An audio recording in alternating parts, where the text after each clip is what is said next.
While scrolling through Facebook Marketplace yesterday, I stumbled upon quite an interesting listing.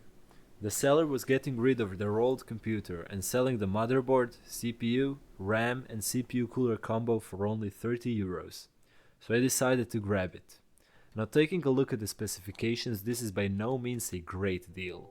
An i5 2400 CPU, Gigabyte P67 Fatality board, 8 gigs of 1866 Megatransfer DDR3 RAM, and a large Cooler Master Tower cooler is what I got for the money here.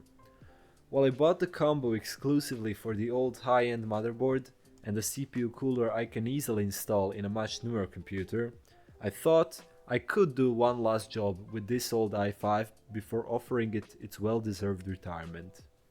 This Intel chip was released in January of 2011, more than 15 years ago, having 4 cores and 4 threads with a base frequency of 3.1 GHz. This chip doesn't stand a chance in comparison to its modern counterparts.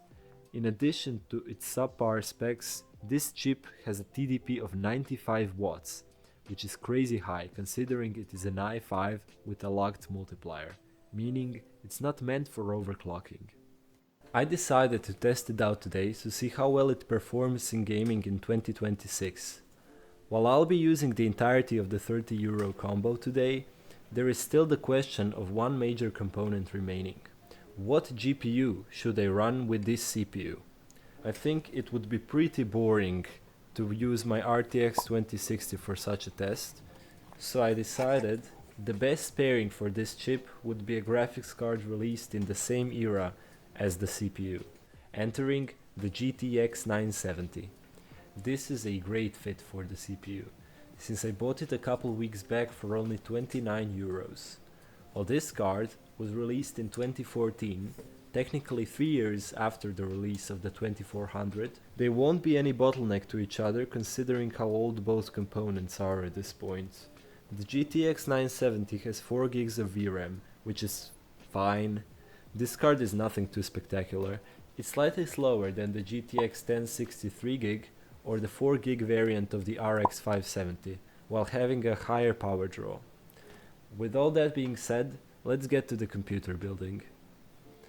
I'm gonna start off by applying new thermal paste and mounting the cooler back on I removed for filming. Since I didn't buy any specific power supply for this rig, I'll be using this 1200 watt Corsair unit for testing. I have these 2 drives laying around, which will be great for today's project. Plugging everything in and pressing the power button on this fancy motherboard greets us immediately to the motherboard logo screen. And it would seem all is well with the components. That's always relieving to see when buying used. From there, I decided to install Windows 10 on these drives. Already the CPU shows its age by installing Windows 10 for what felt like an hour. But finally, we enter the OS. Naturally, the first step is to get this Microsoft garbage off the PC and download Firefox as the main browser. With that done, the next step will be getting NVIDIA drivers. I installed the latest version of them that will work with the GTX 970 at the time of recording. This is the 582.28 driver. And now, it's time to install all the games I'll be testing. Since it was already late in the evening when recording this, and I had a buyer lined up for the GTX 970 the next day, I decided to keep it simple with the testing and download only 3 games: CS2, Hogwarts Legacy, and Fortnite. Before the 2 update, this old i5 would have dominated this game.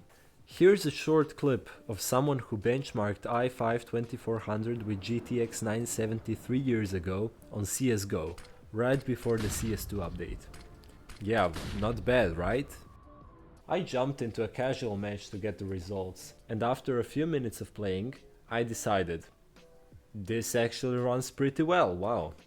Yeah, an average of 70 FPS does not sound like a lot, but having such low expectations going into this, I was amazed on how playable this game is, even with such old hardware. Of course, it isn't near the CSGO 200 FPS number, but it's nice to see it still holds up, sometimes hitting up to 100 FPS. While the game occasionally stutters, I'd say it's more than playable. Did I mention this was all tested on high settings? For someone who has an extremely tight budget and would like to play this game, you could technically do it with these parts.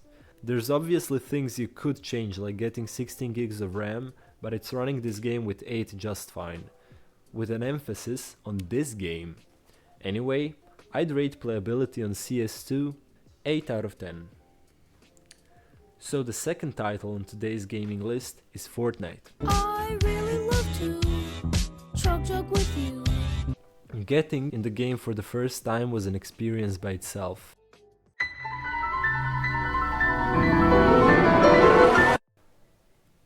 Anyway, Fortnite was running almost fine, only after the shaders have loaded in. Here's some pre-shader gameplay for you to enjoy. You'd naturally think what you're witnessing is the graphics card's fault, but structurally speaking, this is a completely CPU-related issue. See, for a DirectX game to run, you need to download a specific set of programs called shaders, and shaders are getting downloaded only after you've entered the game, even after you've entered the match. Now, since CPU splits its cores to run the game and download shaders simultaneously, this fascinating specimen of a result is what you get running the said game on a 4-core CPU without the hyper-threading option. A complete disaster. After about 2 games, shaders do finally install and the game, finally, becomes more playable. One thing to note about Fortnite is my recording software didn't catch the gameplay properly. The rest of the gameplay looks stuttery on video, but it really wasn't. It was running somewhere in the 60 to 80 FPS range with very little stuttering. Again, the gameplay you're seeing looked smooth in person. Even with that being said, this is not a gameplay I'd find to be unplayable. It becomes really infuriating when your FPS drops just as you start a fight with someone. The i5 2400 just doesn't keep up with the game today. Maybe back in 2018, 2019, this setup could run the game well, but not today. For Fortnite today, you need, in my opinion, the minimum of a 6-core chip, such as an i5 8400 or a Ryzen 5 1600. Anything older messes with your game otherwise. There isn't much more to say about Fortnite. Could you technically play it? Yes. Will you enjoy the game? Well, that depends on how low you want to set your standards.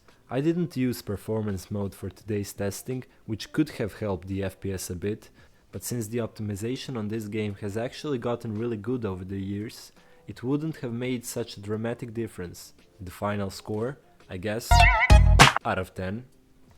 The last game I'll test out today is arguably the most important one on the list. I'm talking about, as previously mentioned, Hogwarts Legacy.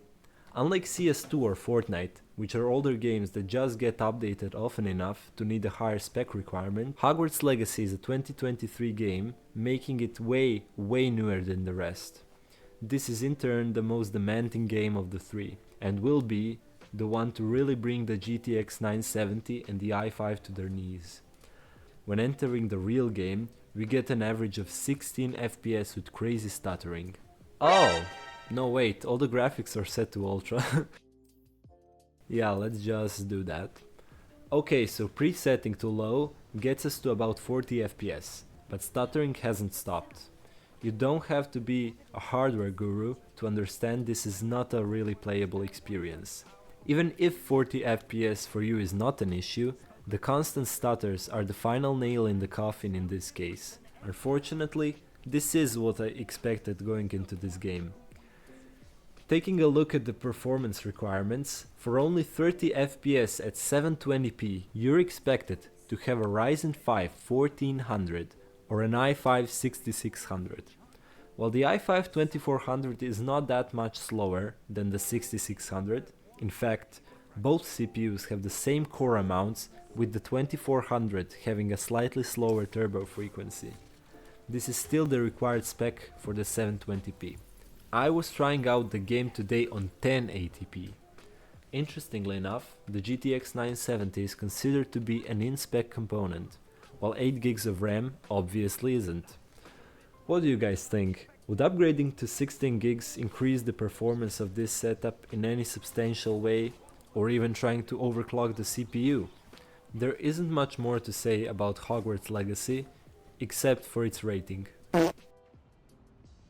The way 2400 handles games today, considering its age, is pretty impressive, even on Hogwarts Legacy. The game isn't unlaunchable, it runs, just doesn't run it well enough. For any lighter title, or for many esport titles, I'd say this CPU does have potential, even in 2026, as long as you crank the settings down. The 2400 is also impressive structurally, because up until the i5s of 8th generation, almost every i5 is just a rebrand of the 2400, with maybe slightly higher clocks or cache. Unlike AMD's CPUs of 2011, which have almost completely lost traction on the internet, these 2nd and 3rd gen Intel chips are still talked about to this day, because they still hold up in today's games. It's like that Nvidia GTX 1000 series situation, where cards are almost 10 years old at this point, but are still holding up just fine. Anyway, do you guys agree with my intense glazing of this CPU? Are this i5 and the GTX 970 still viable options for an entry-level PC these days? Tell me in the comments. And should I maybe follow up this video with more tests, or with doubling the RAM size in the next one? I really hope you enjoyed this video and consider liking if you did. I'd appreciate it greatly. I'll keep posting more PC related content, so in case you're interested in that, consider subscribing as well.